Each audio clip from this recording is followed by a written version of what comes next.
Welcome back into 641 on your Friday morning. Neighbor disputes are never fun. Thankfully, my neighbors are great, but that isn't always the case for some of you out there. So this morning, we're looking at some common issues that pop up. Attorney Dave Betras is here for Legally Speaking. Good morning, my friend. Good morning. My neighbors are great, too. I don't know if they could say the same thing about me. But I have great neighbors also. It's always good. So right.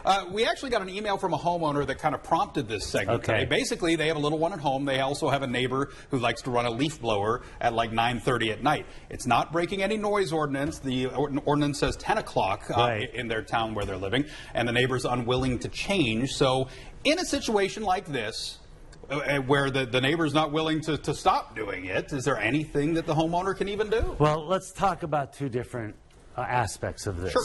There's things that the government can do and things you can do privately.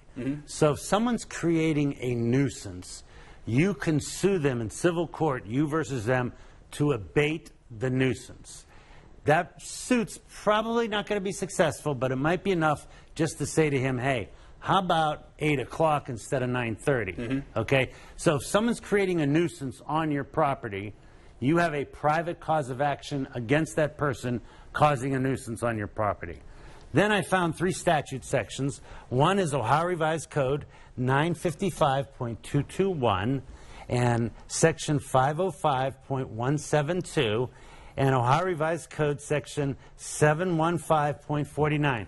Pennsylvania has similar things. And then I brought 3 different subdivisions. So I don't know if you know this, but Mahoning County has 16 political subdivisions. Okay, and so what these laws allow these subdivisions to do is to pass noise ordinance and barking dog ordinance. Because a lot of people, you'd be surprised. Oh, I'm sure. Oh, the police love going out on barking dog problems. They absolutely love it. They go, oh, great, another barking dog problem. Let me go out and do my police work.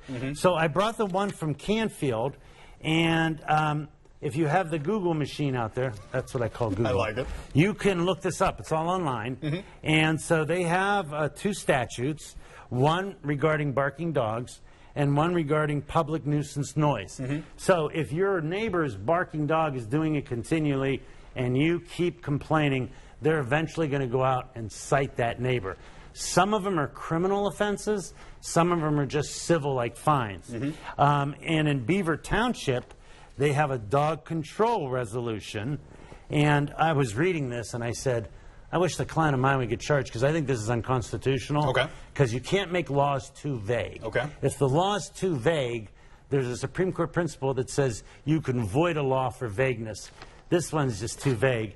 And then the city of Youngstown, which has been upheld, has a noise and a dog thing. So here's what I tell neighbors. First of all, try to be neighborly. That's the first thing. Second thing is write them a letter and you know, try to just resolve yourself. And then if it's just not helping, call the police. I mean, keep calling, because you have a right to quiet enjoyment of your property. And you'd be surprised how many barking dogs there are, but there are statutes and ordinances out there so you don't have to put up with a barking dog all night. Can then they make the homeowner, the person who owns the barking dog, do something about it? Put him inside at certain hours or something like that? Well, they could say, here's a $100 ticket, here's a $200 ticket, here's a $300 ticket. You figure it out. How many tickets do we have to give you before maybe you should do something about the barking dog? This also applies to parties. You know, if you think you're going to have a party at your house and you know, graduation party, and you're going to keep banging it until 1 o'clock in the morning, expect a police visit, okay? And so try to be neighborly, you know, but the point is that there are laws on the books not to make unreasonable noise. So there we go. Exactly. And I brought the goodies from Rafe again. As always. I did a training video for Frank. You even had the dissolve in there, Jimmy. That's good. Yeah. I did a training video for Frank Cassis, because he's going to start covering these a little bit more for me.